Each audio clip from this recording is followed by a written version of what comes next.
with sidearms. I mean, I remember 4 years ago, Endgame, or 5 years ago, and it showed troops running over with sidearms, with what looked like 45s. And people were like, well, troops carry Berettas. I know, they were carrying 45s. I know guns. In fact, I own one of those. Screaming at me and cussing at me, videotaping them. And the bizarreness of it was just, I mean, it was in a bar district. Well, it was actually by Madison Square Garden. And they were there cheering on wrestlers that were getting off a bus walking in. And there were troops with guns running around. And I was saying, look how weird it is. And then they run across the street. Well, I mean, it's in Endgame, cussing at me. But my point is there's been this giant military-industrial complex buildup. The training manuals, you go to the drills, you get all the sources, and you find out, folks, it's not about guys wearing turbans on their heads. It's not about going after Ali Habib or whatever that the Team America says. Durka, Muhammad Jihad, making fun of Muslims. It's not about that. I mean, I would be against this if it was for the Muslims. But let me explain something. It's never been for them. It's for people that can skin a buck and people that can run a trot line, because a country boy can't survive. In all the manuals and all the training that we've shown you here on air, it's about people that are self-sufficient, people that want to be left alone, because they know rural people live in reality, actually have to get in the storm cellar when a tornado comes, actually can their food, actually know how to shoot a gun, actually know how to skin a buck, actually know how to butcher a cow, actually know how to take care of chickens.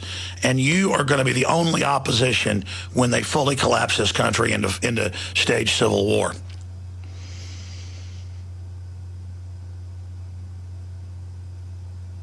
And this is a giant plan to get us into a war, but Iran and encircling Russia and China, that's only a secondary target. That's what I want to be clear about here.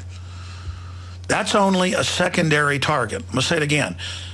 Iran is the secondary target. Syria is the secondary target. America, Europe, Australia, New Zealand, every free nation, wealthy nation that was Christendom and that was the flower of the Renaissance and the Magna Carta, we are the targets. And by every yardstick, even all the academics admit this, governments admit it, Europe, England, the United States, Canada are joke-level police states now. I mean, just joke level. But it's parallel. You've got these giant police states, spying grids, torture police camps, but they haven't implemented it yet. They've masked the force, but there's still the free speech to a certain extent. To a certain extent. But they're now trying to sell getting rid of it. And when they start selling it, they built all this behind the scenes, cloaked. When they start selling it, when they start selling the Iran attack, and then Iranians are going to attack us domestically, that's when they're getting ready to attack Iran. When they start selling, yes, we're going to have to set up checkpoints on your highways and arrest people that disagree with the government. It's on. When the Justice Department starts saying, we're just going to issue edicts to ban semi-automatic rifles and handguns. They're now saying that last week.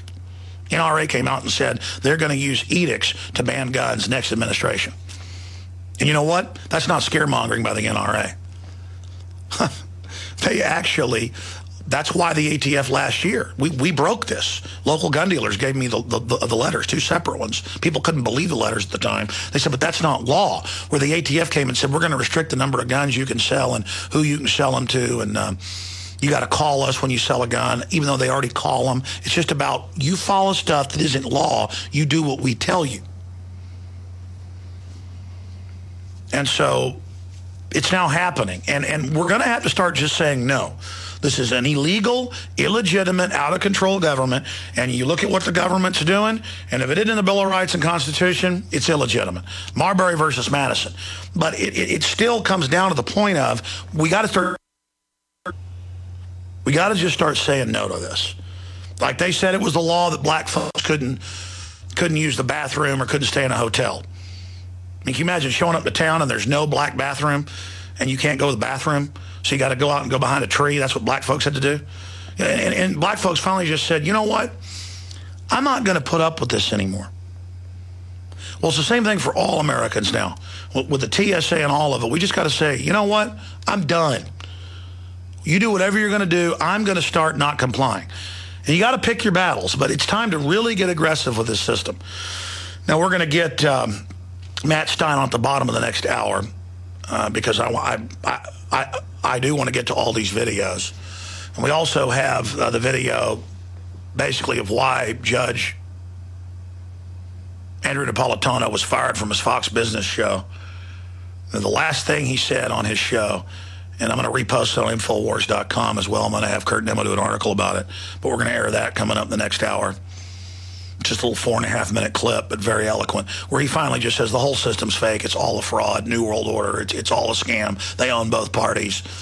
And he didn't know, by the way, he was going to be canned when he did that. But that was the last straw. Because when you admit that it's all window dressing and false, like people are now admitting that, okay, it's election fraud. Ron Paul's being cheated. And people are like, well, then what do? You just admit it's that bad. It's that rotten. We're going to go to break here, and I'm going to play, going out to break, Hegelian Dialectic by John Bound that deals with the problem, reaction, solution. They create the crisis, then you beg for a solution, they offer the solution. Then we're going to come back out of break with a shorter piece on false flag terrorism, and then I'm going to continue. But and then we start the next hour. I'm going to talk about gut check time. But let's go ahead and go to this piece on the Hegelian dialectic. The global banking cartel has used one tried and true process to create wars, rob us of our currency, and eat away at our substance.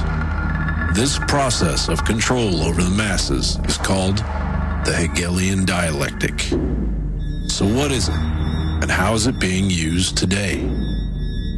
German philosopher George Wilhelm Friedrich Hegel devised a dialectic, or method to resolve a disagreement between outcomes. The dialectic is made up of three attributes: thesis, an idea or opinion; antithesis, the opposite idea or opinion; and synthesis, the alchemic process to bring together a wanted change.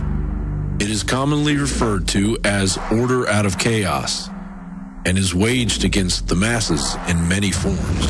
Saul Alinsky, self-avowed Marxist, proponent of the Hegelian dialectic, published this in Rules for Radicals.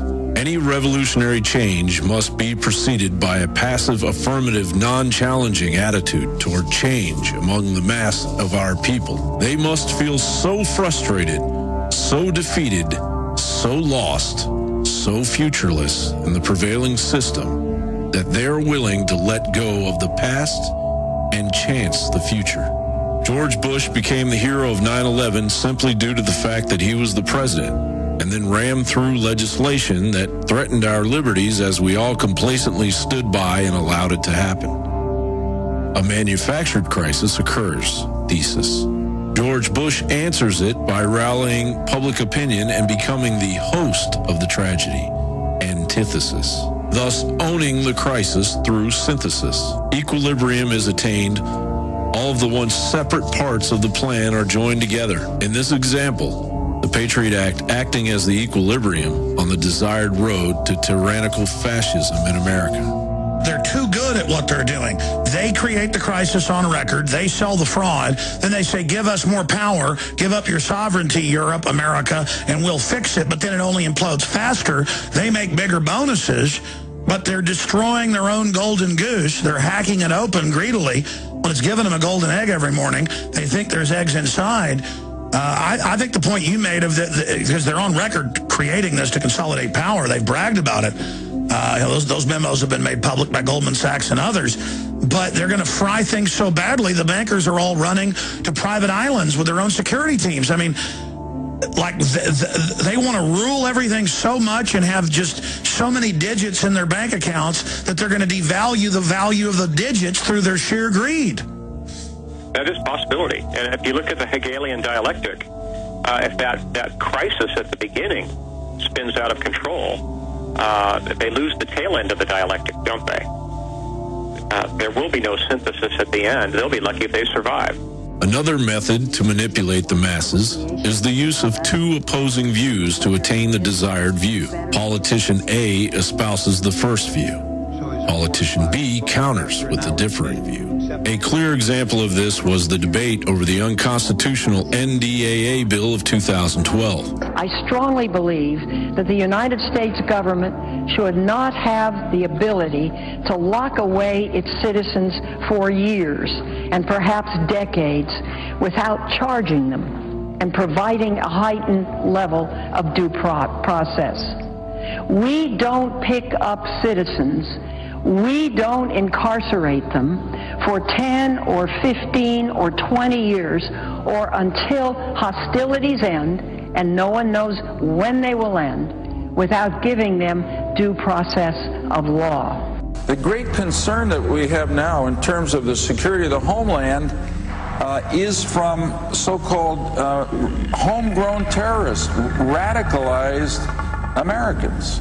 So these people, in my opinion, have taken sides. They've joined the enemy.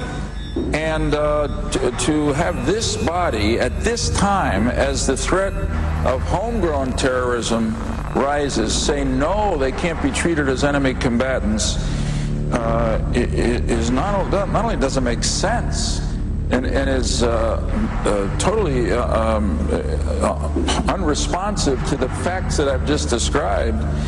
President Obama threatened to veto the bill as long as it contained the section concerning due process, and then quickly changed his mind before the final version was voted through Congress. Obama then told the media that the version he had signed was revised to eliminate any threat to freedom of American citizens, even though this was not true, and the bill gives extraordinary powers to detain American citizens without a trial. The media synthesized Obama's lie by claiming that Obama will not use the powers he now has. The desired result is synthesized by mainstream media as they turn a blind eye to the debate. The American people cave into the lie because the process it is attached to seems so familiar. John Bound, Infowars Nightly News. I'm really excited by the team we're building at Infowars, and quite frankly, my goal is that even if I get killed or set up or put in prison, I intend to have the Infowar continue through the company we've set up and the crew we've got. But again, we wouldn't even be here if it wasn't for your support out there, the viewers and listeners, and if it wasn't for God's protection.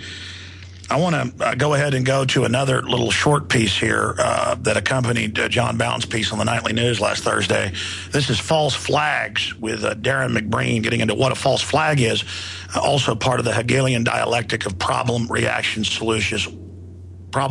solution, or order out of chaos. Here it is. In 1953, the CIA and British intelligence staged terror attacks to overthrow the democratically elected leader of Iran, Mohammad Mossadegh. Mossadegh had nationalized Iran's oil fields and denied British petroleum a monopoly. U.S. and British intelligence operatives launched a successful coup d'etat and overthrew the Iranian government, replacing the regime with a ruthless dictatorship while seizing control of Iran's oil supply. 1964. U.S. warships were apparently attacked by North Vietnamese PT boats, an incident that kicked off the U.S. involvement in the Vietnam War. The attack was a staged event that never actually took place. What followed was an